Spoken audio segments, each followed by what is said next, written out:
नमस्कार दोस्तों, एजुकेशन 24 में आपका स्वागत है। दोस्तों, आज का वीडियो आप सभी के लिए बहुत ही खास होने वाला है, क्योंकि आज के इस वीडियो में आपको बीए सेकेंड ईयर के थर्ड सेमेस्टर में आपका जो सब्जेक्ट है हिंदी, उसके अंदर कौन कौन से क्वेश्चन आने वाले हैं। इस वीडियो के अंदर मैं आपको आने वाले क्वेश्चन के बारे में बताऊंगा, तो आप इस वीडियो को पूरा अंत तक जरूर देखिएगा, क्योंकि इस वीडियो से आपको बहुत कुछ सीखने को मिलेगा जो कि बीए एग्जाम में काम करेगा। तो आइए देर न करते हुए वीडियो को शुरू करते हैं। और बीए सेकेंड ईयर के थर्ड सेमेस्टर में आपका जो सब्जेक्ट है हिंदी, उसके अंदर जो भी क्वेश्चन आने वाले हैं, उन आने वाले क्वेश्चन के बारे में जानते हैं। दोस्तों, आगे बढ़ने से पहले मैं आपको एक बात बता दूं कि इस वीडियो के अंदर मैं आपको सबसे पहले लघु उत्तरीय प्रश्नों के बारे में बताऊंगा, उसके बाद आगे मैं आपको दीर्घ उत्तरीय प्रश्नों के बारे में बताऊंगा। तो यहाँ पे दोस्तों सबसे पहले हम लघु उत्तरीय प्रश्नों के बारे में जानेंगे। तो यहाँ पे दोस्तों लघु उत्तरीय प्रश्नों में पहले प्रश्न की बात की जाए तो यहाँ पे आपका पहला प्रश्न दिया हुआ है, आलोचना से आप क्या समझते हैं, समीक्षा का अर्थ समझाइए। पहला क्वेश्चन कह रहा है कि आलोचना से आप क्या समझते हैं। सबसे पहले आपको आलोचना की परिभाषा लिखना है, उसके बाद आपको समीक्षा का अर्थ समझना है।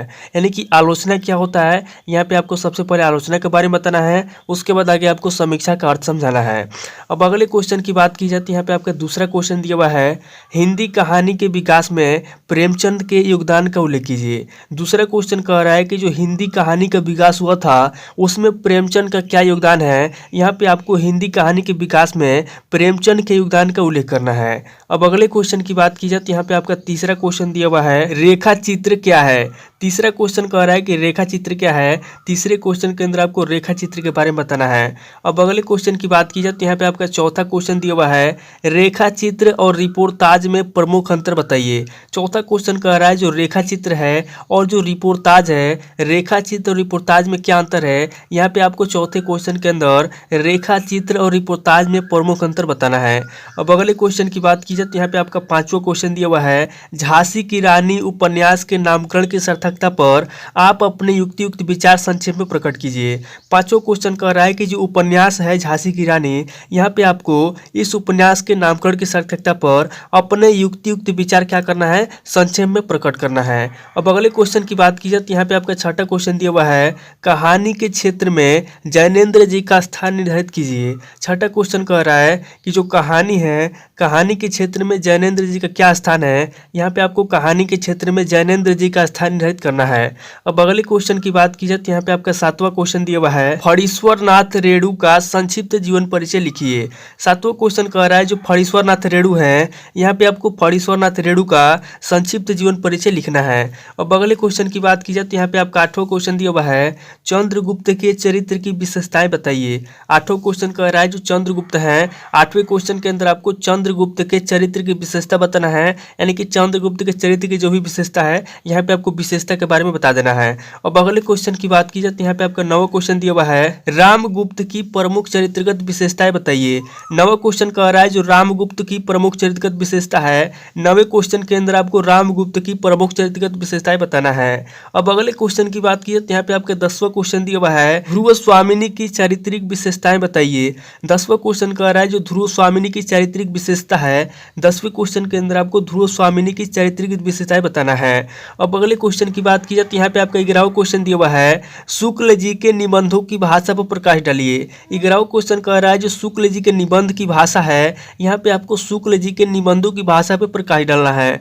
अब अगले क्वेश्चन की बात की जाए तो यहाँ पे आपका 12वां क्वेश्चन दिया हुआ है, निबंध रचना में आचार्य हजारी प्रसाद द्विवेदी का स्थान निर्धारित कीजिए। 12वां क्वेश्चन कह रहा है जो आचार्य हजारी प्रसाद द्विवेदी है, यहाँ पे आपको निबंध रचना में आचार्य हजारी प्रसाद द्विवेदी का स्थान निर्धारित करना है। अब अगले क्वेश्चन की बात की जाए तो यहाँ पे आपका 13वां क्वेश्चन दिया हुआ है, डॉक्टर विद्या निवास मिश्र का ललित निबंधकार के रूप में मूल्यांकन कीजिए।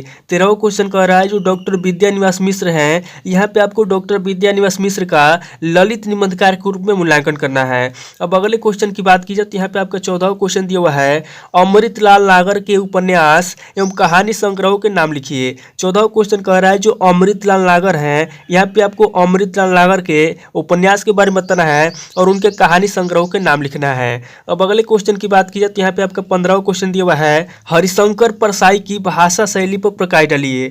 15वां क्वेश्चन कह रहा है जो हरिशंकर परसाई की भाषा शैली है, 15वें क्वेश्चन के अंदर आपको हरिशंकर परसाई की भाषा शैली पर प्रकाश डालना है। अब अगले क्वेश्चन की बात की जाए तो यहाँ पे आपका 16वां क्वेश्चन दिया हुआ है, राहुल सांकृत्यायन का संक्षिप्त जीवन परिचय दीजिए। 16वां क्वेश्चन कह रहा है जो राहुल सांकृत्यायन है, यहाँ पे आपको राहुल सांकृत्यायन का संक्षिप्त जीवन परिचय देना है। अब अगले क्वेश्चन की बात की जाए तो यहाँ पे आपका 17वां क्वेश्चन दिया हुआ है, मुक्ति बोध का जीवन परिचय लिखिए। 17वां क्वेश्चन कह रहा है जो मुक्ति बोध है, 17वें क्वेश्चन के अंदर आपको मुक्ति बोध का जीवन परिचय लिखना है। अब अगले क्वेश्चन की बात की जाए तो यहाँ पे आपका लास्ट क्वेश्चन दिया हुआ है, यानी कि 18वां क्वेश्चन दिया हुआ है, डॉक्टर पद्म सिंह शर्मा का संक्षिप्त जीवन परिचय लिखिए। 18वां क्वेश्चन कह रहा है जो डॉक्टर पद्म सिंह शर्मा है, यहाँ पे आपको डॉक्टर पद्म सिंह शर्मा का संक्षिप्त जीवन परिचय लिखना है। ये दोस्तों टोटल आपके 18 क्वेश्चन होंगे जो कि आपके लघु उत्तरीय प्रश्न में पूछे जाएंगे। और दोस्तों आगे हम लोग दीर्घ उत्तरीय प्रश्नों के बारे में जानेंगे। तो यहाँ पे दोस्तों दीर्घ उत्तरीय प्रश्नों में पहले प्रश्न की बात की जाए तो यहाँ पे आपका पहला प्रश्न दिया हुआ है, हिंदी कहानी साहित्य का